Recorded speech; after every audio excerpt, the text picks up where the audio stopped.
The government of APC under the president's regime have done very well.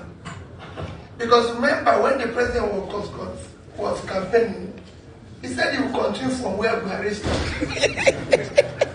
And if you check it, Buhari stopped the dollar at about 400. It's now 1,006. So it's not very well. The rice was about 30,000. It's now over 100,000. Beans was about 40,000. It's now over 100,000. I can go on and on. Everything have doubled and tripled. Fuel was about 200, 300. It's now over 1,000. So you can say the government has done very well as they promised. And that's what we must all know now.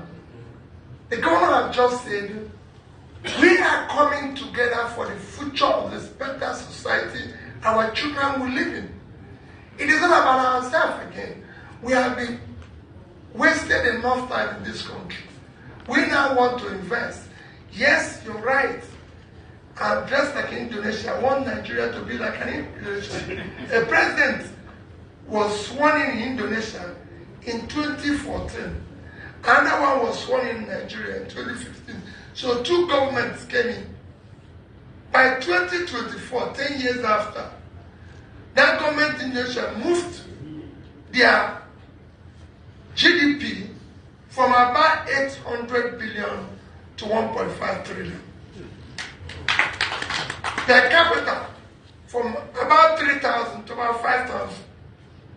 In our own, our GDP in 2014 was over $500 billion with a per capita of almost 3,500. By 2024, we were down to GDP of $200 billion and per capita of below $2,000. That is the difference. So if I wear this, I'm wearing it out of, this is where we want to go. We want to have improvement. We are a country of about 213 million. Indonesia is about 280 million. They have about 4,000 universities. We have less than 200 universities, less than 5%. I can go on and on. I traveled to Indonesia with two of my colleagues who are Muslims.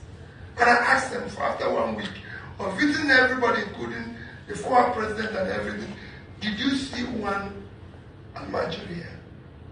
No one. Reason, they invested in education. I have been and financed and supporting about 3 Almajiri schools now, am I right? Up to 4 of them. And there I found the most brilliant people in the world. Young kids in their 10s were able to memorize the Quran. If they can't go to school, I'll take school to them. Because they will take their engineering there. They will learn, they will become doctors from there. They will take everything from there. We want to pull them out of poverty. I want them all to return to where the industries in Bombay, Shradan 1, Shradan 2 in Kano is working. We want to see the textile companies in Kaduna. We want things to change. So it's not about anything. This hasn't changed. Things have deteriorated. That's exactly what it is. And that's why we want to turn it around. That's why he said with timelines. It's no longer, Nigerians are not fed up of promises. We want to invest in critical areas of development, education, health, and pulling people out of poverty. That is not the news you see here. The news you see in our country today is the news of every day one drama or the other. We want to end the drama so that we can watch film in the evening, discuss my business in the day.